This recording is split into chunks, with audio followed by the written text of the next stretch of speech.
He once owned a private island, 2 castles, and a dinosaur skull that used to belong to a museum. He also once had less money in his bank account than the average American waiter. This is a story of how one of Hollywood's most fearless actors lost almost everything he built, and how that collapse traces back to choices he made long before the world ever noticed. Nicolas Cage was born Nicholas Kim Coppola on January 7, 1964, in Long Beach, California, into a family already shaped by both brilliance and pain. His father, August Coppola, taught comparative literature at San Francisco State University. His mother, Joy Vogelsang, was a dancer and choreographer. His uncle was Francis Ford Coppola, the director behind The Godfather and Apocalypse Now. From the outside, it looked like a golden inheritance. From the inside, it was something far more complicated. Joy struggled for years with severe mental illness, and Cage has spoken publicly, in interviews over the decades, about how her hospitalizations shaped his childhood and pushed him toward a kind of guarded self-reliance that would define much of his adult life. That need to prove himself on his own terms is part of why, as a teenager breaking into acting, he changed his last name from Coppola to Cage.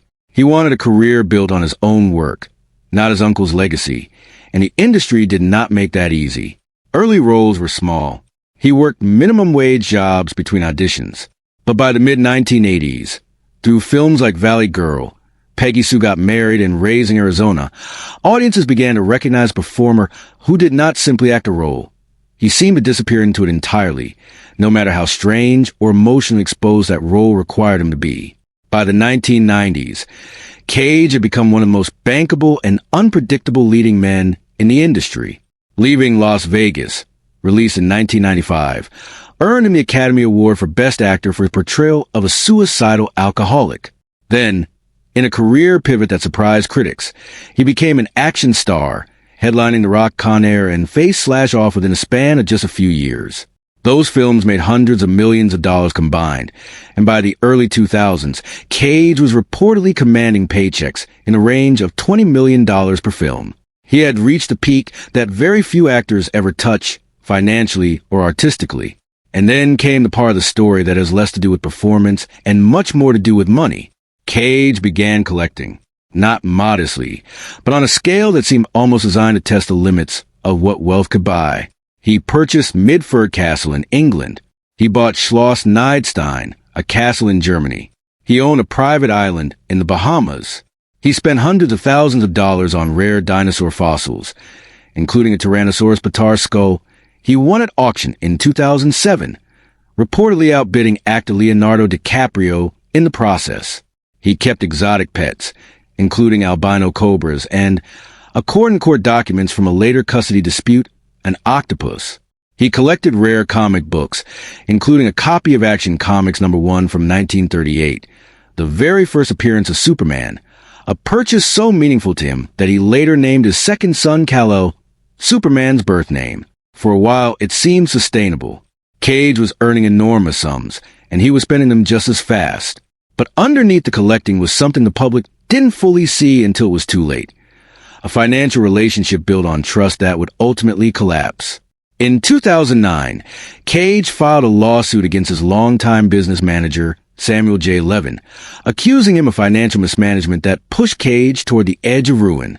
According to the lawsuit and subsequent reporting at the time, Cage alleged that Levin had made real estate investments and financial decisions without proper oversight, decisions that, combined with the 2008 global financial crisis, left Cage exposed to devastating losses. The timing could not have been worse. As the U.S. housing market collapsed, so did much of the real estate portfolio Cage had built. Properties he had purchased at peak prices became liabilities almost overnight. The Internal Revenue Service, meanwhile, filed tax liens against him for millions of dollars in unpaid taxes, a debt that had been accumulating even as his spending continued unchecked.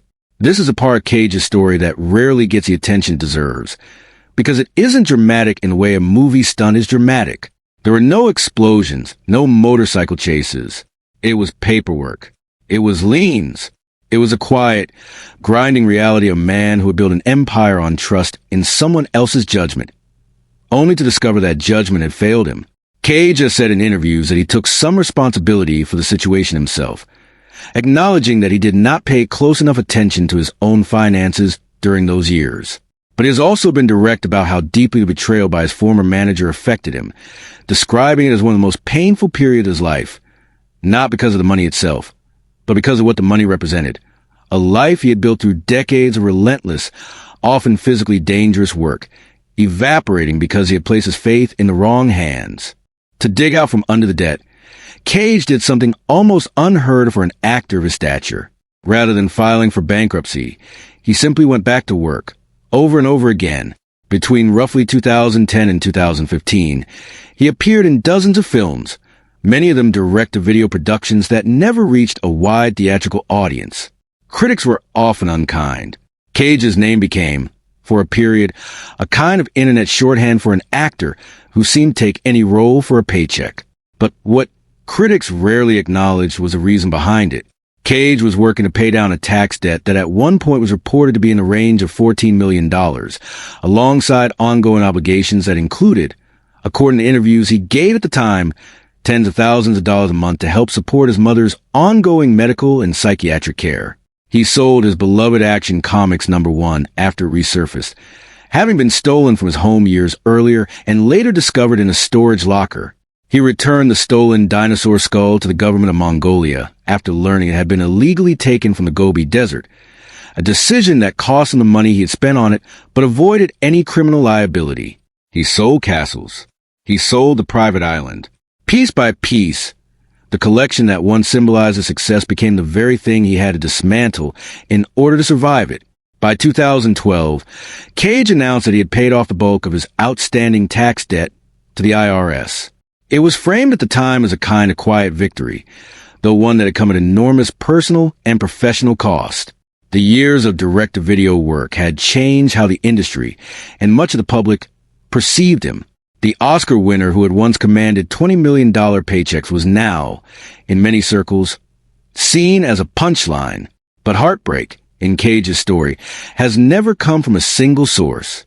Alongside the financial collapse ran a parallel story of personal loss. His marriage to actress Patricia Arquette, which began in 1995 during the same period he won his Academy Award, ended in separation within less than a year, though the couple did not finalize their divorce until 2001. His second marriage to Alice Kim lasted 12 years, the longest his marriages, before ending in 2016. A brief, highly publicized marriage to Erica Cliquet in Las Vegas in March 2019 was annulled after just 4 days, following a public dispute that played out, in part, in front of courthouse security cameras. Each of these relationships added its own layer of loss to a life that had already absorbed so much financial and professional strain. There is also the more difficult, quieter grief connected to his son, Weston Cage, from his relationship with Christina Fulton. Court filings and public reporting over the years have detailed a complicated, sometimes painful relationship between father and son, one that resurfaced publicly in 2025 when Fulton filed a lawsuit involving both Cage and Weston. It is a part of the story that deserves care rather than sensationalism, a reminder that behind the headlines about box office numbers and IRS liens was a family navigating real, unresolved pain, much of it rooted in the same mental health struggles that had shaped Cage's own childhood. And yet, somehow, the story does not end in collapse. It ends, at least so far, in one of the more remarkable third acts in modern Hollywood history. In 2021, Cage starred in Pig, a quiet, deeply restrained independent film about a reclusive truffle hunter searching for his stolen pig. It was about as far from Con Air as a film could be. Made on a modest budget, it earned Cage some of the best reviews of his entire career, a Rotten Tomatoes score in the high 90s, an Independent Spirit Award, and critical comparisons to The Raw. Emotionally exposed performances that had defined his earliest, most acclaimed work. Filmmakers and critics who had once dismissed him during the direct-to-video years found themselves reevaluating everything, recognizing that the willingness to take any role, however small the budget, had never actually been the sign of an actor in decline. It had been the sign of an actor who simply refused to stop working, no matter what it cost him. By his own account and by public financial reporting, Cage's net worth has recovered substantially since the depths of 2009. Though it remains a fraction of what it once was at his commercial peak. He has spoken about no longer chasing the kind of extravagant collecting that once defined his lifestyle: castles, islands, exotic animals. What remains is something more modest, and in some ways more honest. A working actor, older now, who has been public about the mistakes he made and the price he paid for them. What makes Nicolas Cage's story genuinely heartbreaking is not simply the loss of money, because money, as anyone who has lived through real hardship knows, can always be earned back. It is the years spent rebuilding trust, both in his own judgment and in the people around him, after discovering that the person he had entrusted with his financial future had failed him so completely. It is a quiet, unglamorous labor taking role after role, some of them far beneath his talent. Simply keep a promise to himself that he would not let his family down, that he would not let the IRS take more than they already had, that he would find a way through. There is something deeply human in that persistence, something that resonates far beyond the specifics of Hollywood wealth and fossil auctions.